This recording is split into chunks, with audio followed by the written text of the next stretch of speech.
ప్రకృతి వనరులను ఆదాయ వనరులుగా మార్చుకోవడం ముఖ్యమంత్రి వైఎస్ జగన్మోహన్ రెడ్డి నైజమని బీజేపీ రాష్ట్ర అధికార ప్రతినిధి సురేష్ రెడ్డి పేర్కొన్నారు. కడప నగరంలోని పార్టీ కార్యాలయంలో ఆయన మాట్లాడుతూ ముఖ్యమంత్రి వైఎస్ జగన్మోహన్ రెడ్డి 2019లో అధికారంలోకి రాగానే కొత్త ఇసుక విధానాన్ని అమల్లోకి తెచ్చారన్నారు. జగన్ గారు అధికారంలో వచ్చిన మొట్టమొదటి అధికారంలోకి వస్తానే ఫస్ట్ కన్నుబడింది ఇసుక పైన. ప్రకృతి వనరులని ఆదాయ వనరులుగా మార్చుకోవడము జగన్ నైజం. అందుకని 2019లో అధికారంలోకి వస్తానే కొత్త ఇసుక విధానం అని చెప్పి ఒకటి తీసుకొచ్చాడు. దాని ద్వారా ఆన్లైన్లో ఇసుక అప్లై చేసుకోవచ్చు. దాని ద్వారా రీచ్ల నుంచి డైరెక్ట్గా తక్కువ ధరలకే అందరికీ అందుబాటులోకి తీసుకొస్తాము. ఇది రాష్ట్రంలో కాదు దేశంలోనే అందరికీ ఒక మోడల్ లాగా ఉంటుందని చెప్పేసి ఆయన జబ్బలు తద్దుకొని చెప్పాడు. దానివల్ల ఏమైందంటే అది చేయడానికి దాదాపు 6 నెలల నుంచి సంవత్సరం రోజులు టైం తీసుకున్నారు ఫస్ట్ 2019లో.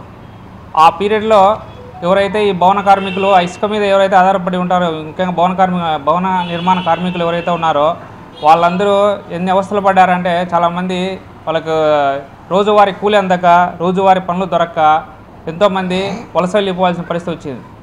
ఆ తర్వాత 6 నెలల తర్వాత ఇసుక విధానం తీసుకొని వచ్చి దానిలో ఈ టెండర్లు ఆన్లైన్లో అప్లై చేసుకున్నారు. అందరూ ఆన్లైన్లో అప్లై చేసుకుంటే వస్తుందని చెప్పేసి ఆన్లైన్లో సరిగా అందించగా వాటన్నిటిని వేరే రాష్ట్రాలకు స్మగ్లింగ్ ద్వారా వేరే రాష్ట్రాలకు మళ్లించి మొత్తం అది దాని నుంచి వాళ్ళకి ఇన్కమ్ ఆదాయ వనరుగా మార్చుకున్నారు తప్పితే ఆ విధానం ద్వారా రాష్ట్రానికి లేదంటే ప్రజలకు ఇక్కడ మంచి చేయాలనే ఉద్దేశం ఏమాత్రం ఆయనకు లేదు. అలా 2019లో మొదలుపెట్టిన కొత్త ఇసుక విధానము 2021లో క్లోజ్ చేసేసినారు. అది ఇది కుదరదని చెప్పేసి 2021లో టెండర్ల విధానం, టెండర్ల ద్వారా జనాలకి ఇసుక అందిస్తాము అని చెప్పేసి వేరే ఇక్కడ సంబంధించిన కంపెనీ కానీ నార్త్ సైడ్ నుంచి ఒక కంపెనీని తీసుకొని వచ్చి వాళ్ళందరి ఎవరైతే వాళ్ళకి తెలిసిన వాళ్ళ ద్వారా ఇసుకను అదే మొత్తం వేరే రాష్ట్రాలు తరలించడమే ధ్యేయంగా పెట్టుకొని మొత్తం ఇసుకను మొత్తం ఇక్కడ నుంచి తరలించారు.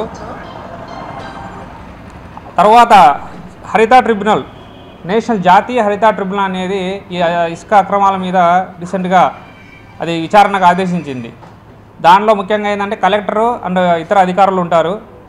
ఈ ఇసుక అక్రమాలపై విచారణ జరపని చెప్పేసి వాళ్ళకి ఆదేశించింది.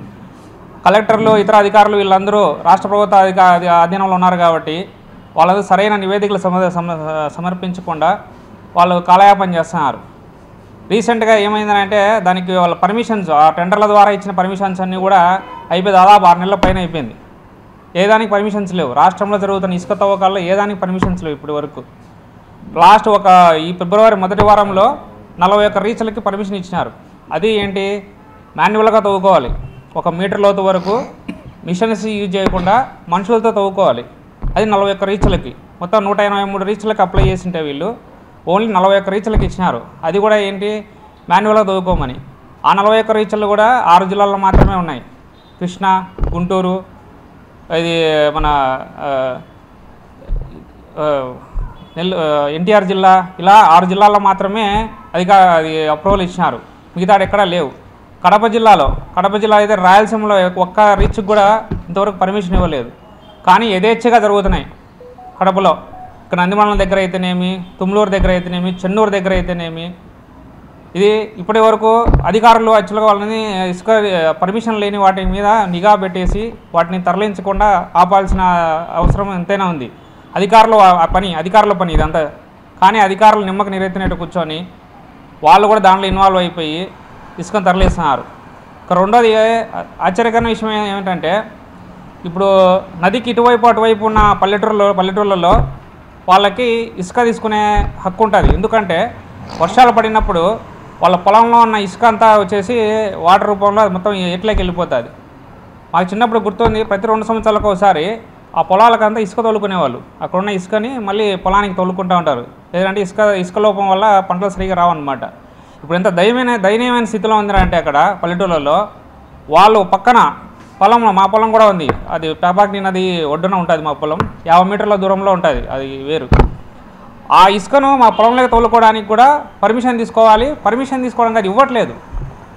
అది ఎస్ఐ దగ్గరికి వెళ్ళి పర్మిషన్ తీసుకోవాలి. అది ఇల్లీగల్గా వాళ్ళకి ఎవరు తెలిసిన వాళ్ళు ఉంటే మాత్రమే ఇస్తారు ఎస్ఐ దగ్గరికి. దారుణమైన విషయం ఏందిరా అంటే, ఎస్ఐలు, స్థానిక ఎస్ఐలు, పోలీసు అధికారులు, డిఎస్పీలు దగ్గరుండి ఇసుకను అక్రమంగా తరలిస్తున్నారు.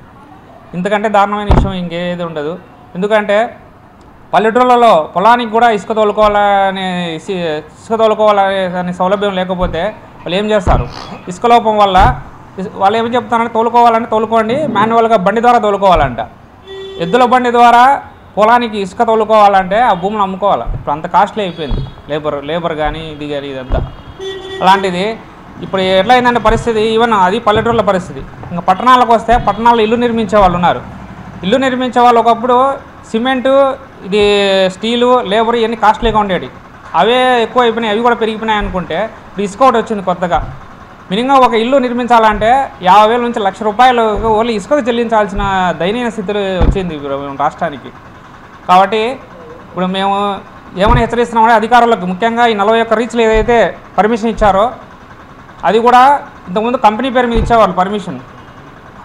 ఇప్పుడు వచ్చేసి అధికారులకు ఇచ్చారు. అధికారులు వాళ్ళ పేరు మీద, వాళ్ళ డిపార్ట్మెంట్ పేరు మీద ఇచ్చారు ఈ పర్మిషన్స్. మీరు 41 రీచ్లకు పర్మిషన్ ఇస్తున్నాము, వాటిలో ఏం అవతకలు జరిగినా మీరు రెస్పాన్సిబుల్ అని చెప్పేసి.